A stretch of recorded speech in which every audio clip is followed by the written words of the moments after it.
Un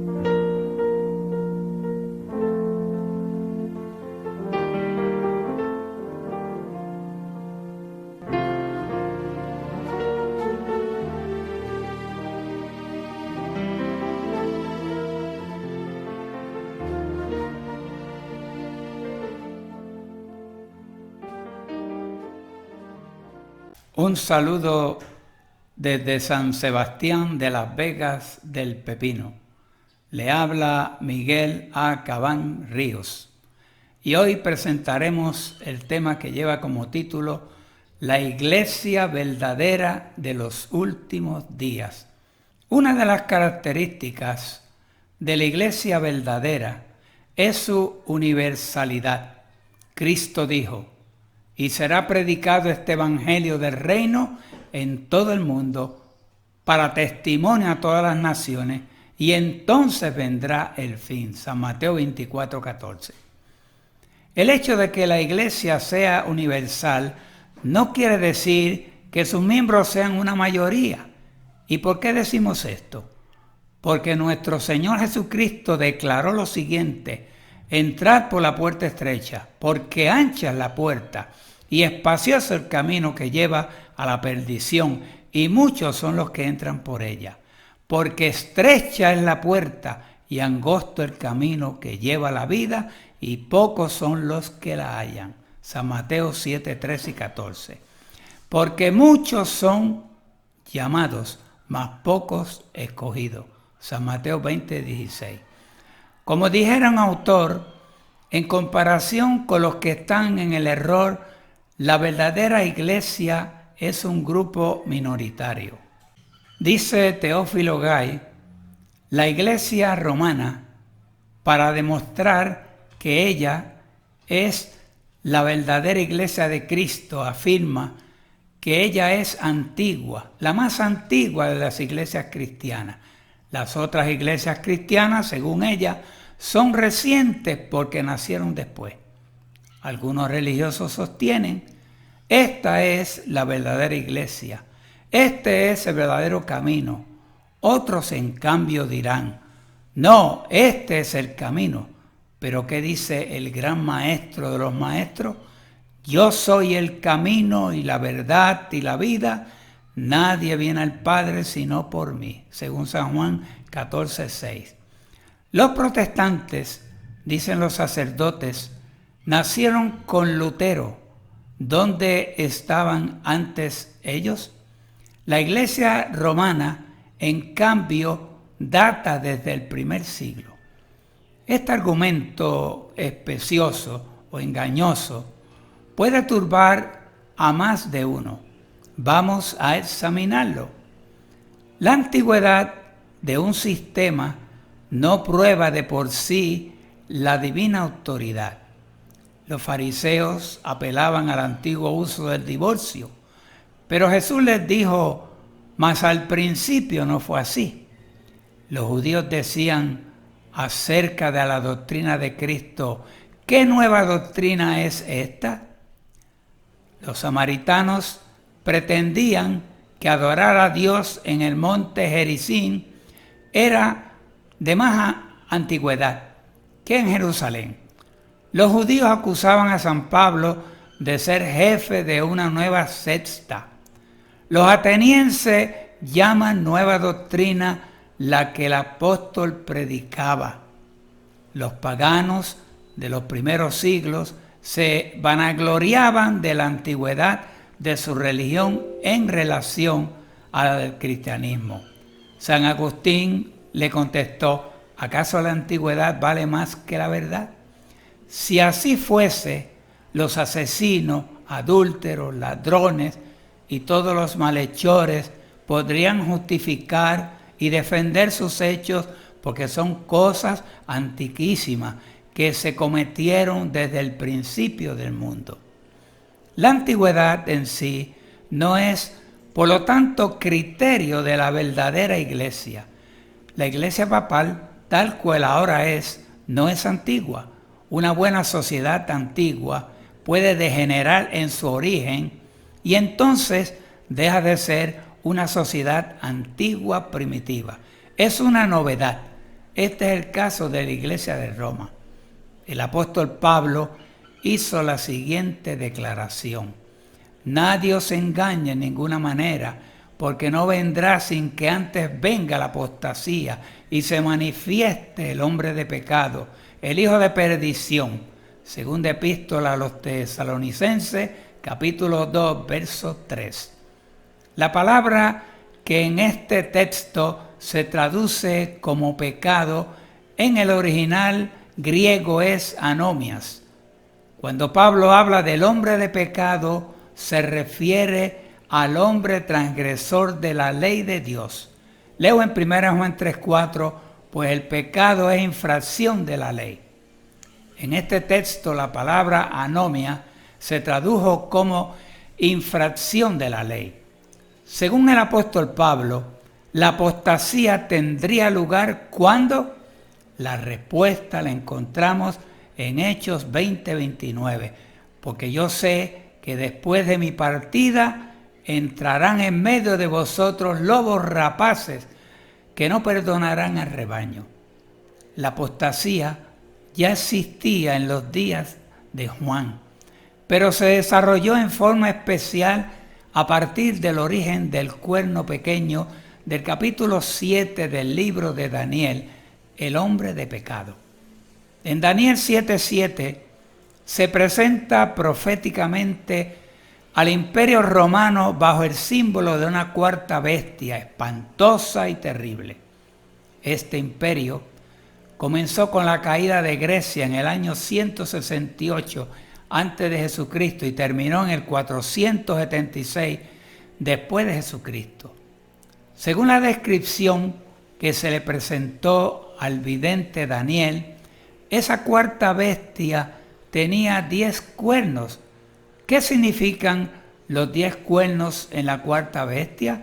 El verso 24 explica: los 10 cuernos significan que de este reino, o sea Roma, surgirán 10 reyes, o sea reinos, y tras ellos se levantará otro que será diferente de los anteriores y derribará a 3 reyes o reinos.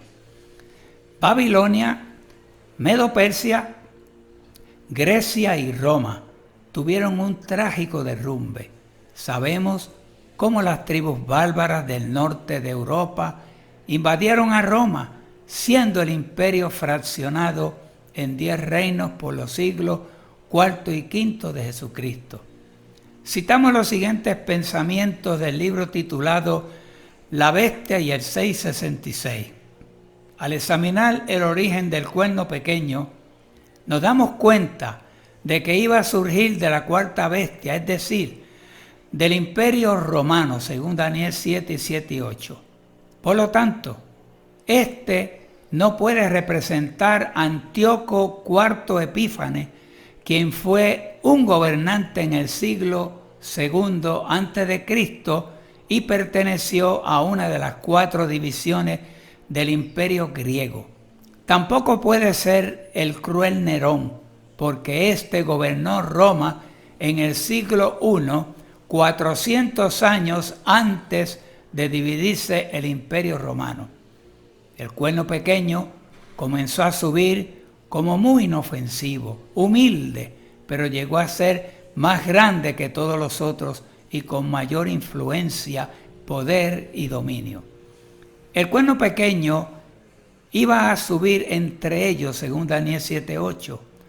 Por lo tanto, debe buscarse dentro del territorio de los 10 reinos de la Europa occidental, no en China, ni Rusia, ni en Grecia, ni en América, ni en Israel. Se declara también que el cuerno pequeño iba a subir tras ellos, según Daniel 7:24, lo que nos aclara como la luz del sol que éste iba a aparecer para tomar su autoridad después del 476 de Jesucristo, cuando el imperio romano quedara dividido. Y es citado de la bestia y el 666 por R. Sancial, página 14. Ahora veamos cuál sería el proceder del cuerno pequeño para con el pueblo de Dios. La respuesta la encontramos en Daniel capítulo 7, verso 25, donde leemos las siguientes palabras. Oprimirá a los santos del Altísimo. Repetimos, oprimirá a los santos del Altísimo. Cumplimiento de la profecía. La Iglesia ha perseguido, dice la revista católica romana Western Watchman. Persiguió a los protestantes en Francia, en España, con la aprobación plena de las autoridades eclesiásticas. Siempre hemos defendido la persecución de los hugonotes y la Inquisición española. Empleará la fuerza física siempre que le estime necesaria. Número del 24 de diciembre del 1908. De fuente católica tenemos la siguiente admisión. El Papa Inocencio III proclamó una cruzada o guerra santa contra los albigenses que se inició en el año 1209 con el sitio de Béziers. Se cometieron muchas atrocidades que desolaron la provincia de Languedoc y destruyeron la civilización provenzal. Y es citado del Diccionario Católico, página 13. Este diccionario aparece agregado a la Sagrada Biblia por el Monseñor Dr. Juan Strombinger. La Prensa Católica, 1970, Chicago. Sobre este mismo asunto dice una enciclopedia. Los albigenses, quienes habían refugiado en la ciudad de Béziers, que fue sitiada y tomada por asalto el 22 de julio del 1209. Una vez tomada la plaza, todos sus moradores, hombres, mujeres y niños, fueron pasados a cuchillo. Albigense, Nueva Enciclopedia Temática, sexta edición. De acuerdo a la profecía de Daniel 7:25, se levantaría del Imperio Romano un poder político religioso que cambiaría los tiempos y la ley. ¿Quién es ese poder? Leemos en un semanario católico: el precepto divino de guardar el domingo no aparece en ninguna parte en el Nuevo Testamento. En el Nuevo Testamento no se dice por ninguna parte que el domingo haya sido ordenado por Dios mismo o por Cristo en sustitución del sábado. Ha sido ordenado pues por la Iglesia Católica. El piloto del sábado, 7 de febrero de 1948, publicado en Cataño, Puerto Rico. Otro autor católico sostiene: la Biblia dice, acuérdate de guardar el día sábado.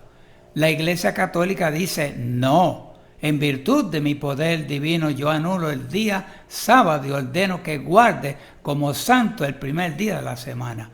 Y aquí todo el mundo civilizado se inclina en obediencia reverente al mandato de la Santa Iglesia Católica. Sacerdote Enright, el Centinela Americano, Nueva York, 1 de junio del 1893, página 173. El pueblo de Dios de estos últimos días predica el mensaje de los tres ángeles de Apocalipsis 14, de 6 al 12. He aquí esos tres mensajes. Vi volar por medio del cielo otro ángel que tenía el evangelio eterno para predicarlo a los moradores de la tierra, a toda nación, tribu, lengua y pueblo, diciendo en gran voz: temed a Dios y dadle gloria, porque la hora de su juicio ha llegado, y adorad a aquel que hizo el cielo y la tierra, el mar y la fuente de las aguas. Otro ángel le siguió diciendo: ha caído Babilonia, la gran ciudad, porque ha hecho beber a todas las naciones del vino y del furor de su fornicación. Y el tercer ángel lo siguió diciendo a gran voz: si alguno adora a la bestia y a su imagen, y recibe la marca en su frente o en su mano, él también beberá del vino de la ira de Dios, que ha sido vaciado puro en el cáliz de su ira. Amigo, busca el pueblo que predica estos mensajes finales para este mundo y encontrarás paz y esperanza. No lo dejes para cuando sea demasiado tarde. Que Dios os bendiga.